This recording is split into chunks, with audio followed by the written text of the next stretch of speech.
Welcome back to another Film Geek movie review. In just a moment, I am headed out the door to check out the new horror film, Dangerous Animals. Dangerous Animals is directed by Sean Byron, and it's starring Hassel Harrison and Jay Courtney. It tells the story of a surfer who gets captured by a serial killer who likes to kill his victims with sharks. Yeah, he likes to do some kind of crazy ritualistic feeding people to sharks thing. Man, this movie looks like it's going to be pretty wild, to be perfectly honest. So enough of me sitting here jibber-jabbering on. It's time for me to get out the door because I need to go see Dangerous Animals.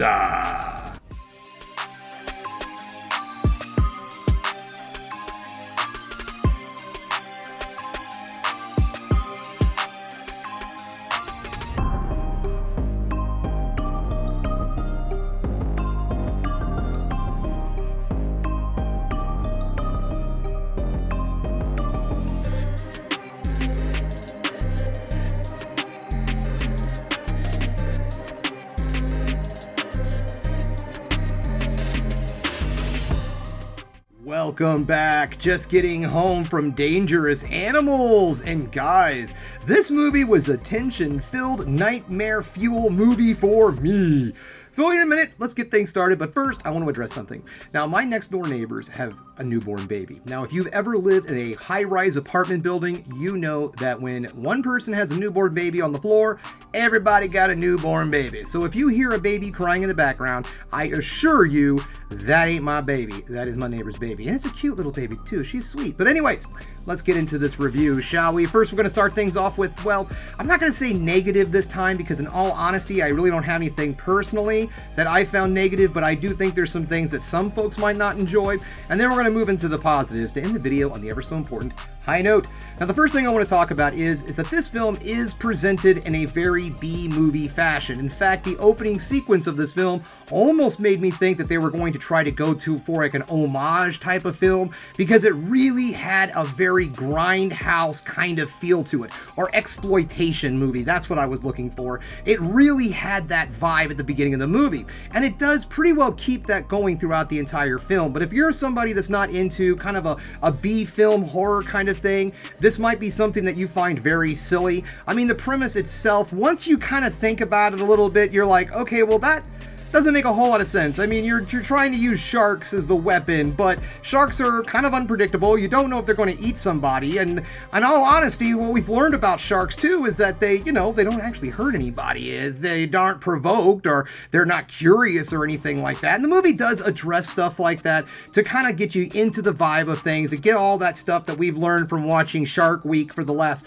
20-some years. Get all that stuff, get those facts out of our heads. Don't worry about the facts when it comes to sharks when you watch this movie. Just open up your mind, flush out all that stuff that you know for a fact about sharks, and just have a good time watching this movie, because it's not necessarily popcorn horror, but yes, this is kind of a silly premise that if you think about it too much, it's going to take you out of the movie. So let's move into those positives, shall we? Let's talk about the cinematography and why this movie made me so uneasy. Folks, I live in Missouri. We're damn near the middle of the country. We're known as the heartland for a reason. I am surrounded by dirt. It takes me thousands and thousands of miles to get to a large body of water, such as the ocean, and let me tell you, folks, I like it that way. I am not an ocean person. My cousin's probably watching this right now being like, what the hell's wrong with you? The ocean is wonderful. I see the ocean as just this vast emptiness of space, and it just freaks me the hell out. It's like one of those things where you stare into the void, and then the void has lots of sharks and crap like that could just end you within seconds. So I've never been a massive fan of the ocean, and I'm quite happy that I'm landlocked so I don't have to worry about that crazy irrational fear. And I'm not talking about the fear of sharks. I quite like sharks. I like watching documentaries about sharks and such. But I am scared to death of the water itself, being in the ocean. And there is some really great moments with the cinematography that just show you how secluded they are, where there's no one around you. There are some absolutely amazing drone shots that they use to really drive home that dread. And also, the cinematography that's used for when they do shoot some stuff underwater looks amazing. I really like the way that they did the underwater shooting. Now, I am positive that they used CGI sharks. I'm pretty sure that there were no real sharks used in this, unless they used some stock footage for some sharks in the distance or something like that. And the reason why I'm bringing it up is because they look very, very good. You can tell that they put a lot of work into making the sharks look very real and very natural, because sometimes with a lower budget film like this, with the, sharks and animals and the usage of CGI, it doesn't really look all that good. But they really utilize the murkiness in all of the water. A lot of the sharks are are at night, so they can hide a lot of their budget restraints with the darkness. And with that darkness, of course, just makes everything that much more suspenseful, because you do not know where anything is. Sure, they do the good old-fashioned here comes a shark kind of thing where they put the fin up out of the water and then you just kind of watch it go around. And then, of course, that horrible moment happens where you see that fin go bloop, bloop, and then this person is just stuck in the darkness with sharks all around them. I mean, it was absolutely horrifying when they did scenes like this, and all of them were shot wonderfully. The acting in this movie is so amazingly good. I really enjoyed our characters in the film.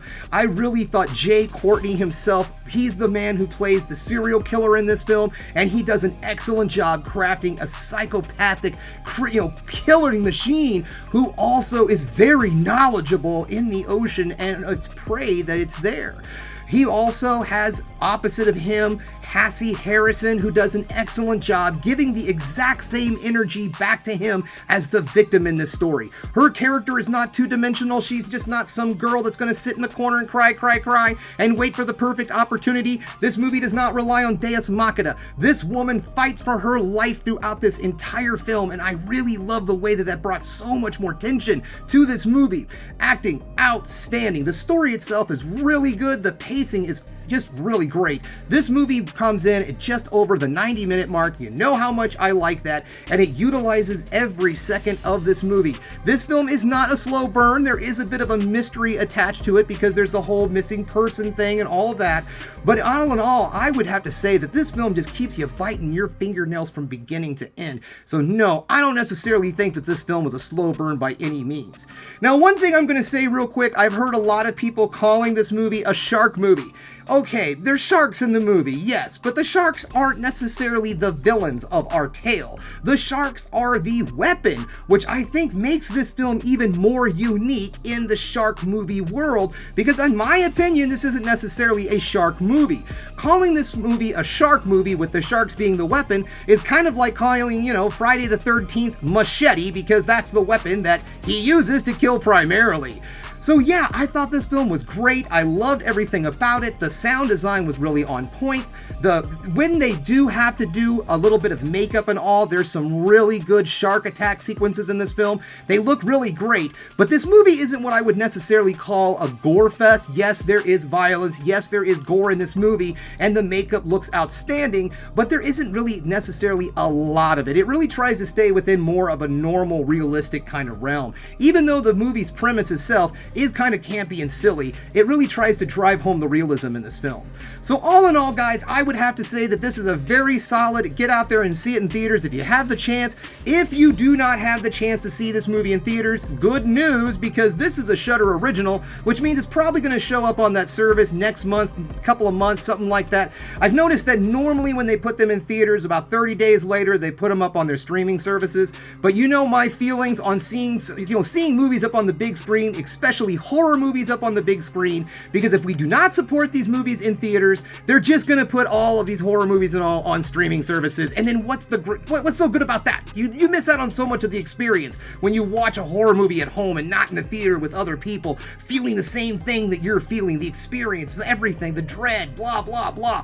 That's the way horror is supposed to be viewed. So if you have that opportunity, get out there, check this movie out in theaters. If not, definitely give it a watch once it shows up on Shudder. And in my my personal feelings, I think that this movie is one of those films that you will definitely want to get the free service. Check this movie out, see if you like Shudder, and then make your decision from there.